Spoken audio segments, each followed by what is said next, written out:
తెలంగాణలో మంత్రివర్గ విస్తరణ వాయిదాల మీద వాయిదాలు పడుతూ వస్తోంది. రేవంత్ కేబినెట్లో 6 బెర్తులు ఖాళీగా ఉన్నాయి. అయితే ఈసారి మాత్రం మంత్రివర్గ విస్తరణ ఖాయమనే చర్చ సాగుతోంది. కేబినెట్ విస్తరణకు సీఎం రేవంత్ రెడ్డికి హైకమాండ్ గ్రీన్ సిగ్నల్ ఇచ్చిందని, దావోస్ నుంచి వచ్చిన సీఎం రేవంత్ రెడ్డి మళ్లీ ఢిల్లీ వెళ్లనున్నారు. ఆయన అలా ఢిల్లీ నుంచి రాగానే మంత్రివర్గ విస్తరణ ఉంటుందని గాంధీ భవన్లో ప్రచారం సాగుతోంది. కేబినెట్ విస్తరణపై ఉత్కంఠ కొనసాగుతోంది. కేబినెట్ పదవుల కోసం సీనియర్ నేతలంతా ఆశగా ఎదురు చూస్తున్నారు. ఎవరికి మంత్రి పదవి దక్కుతుందో, ఎవరికి మొండి చేయి చూపుతారోననే ఆందోళన ఆశావహుల్లో కనిపిస్తోంది. ఇప్పటి వరకు మంత్రివర్గంలో చోటు లేని ఆదిలాబాద్, నిజామాబాద్, రంగారెడ్డి జిల్లాల నుంచి ఒక్కొక్కరికి మంత్రివర్గంలో చోటు ఖచ్చితంగా కల్పిస్తారని అంటున్నారు. ఉమ్మడి నల్గొండ జిల్లా నుంచి సీనియర్ నేత కోమటిరెడ్డి రాజగోపాల్ రెడ్డి రేస్లో ఉన్నారు.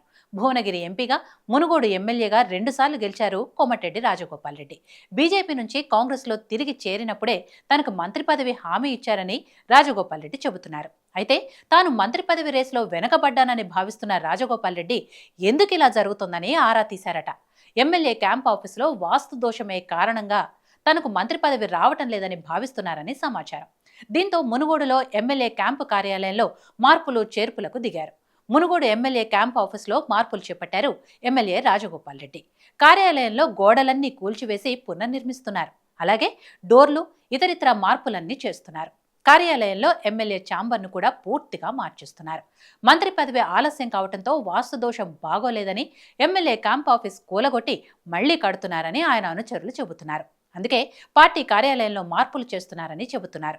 తనకు మంత్రి పదవి దక్కటం లేదనే కారణంగా చివరి అస్త్రంగా పార్టీ క్యాంప్ ఆఫీస్కు మరమ్మతులు చేయిస్తున్నారట. అంతేకాదు, ఒకవేళ ఆయనకు మంత్రి పదవి దక్కని పక్షంలో ఎమ్మెల్యే పదవికి సైతం రాజీనామా చేసేందుకు కూడా రెడీ అవుతున్నట్లు ప్రచారం జరుగుతోంది. చూడాలి మరి ఏం జరుగుతుందో.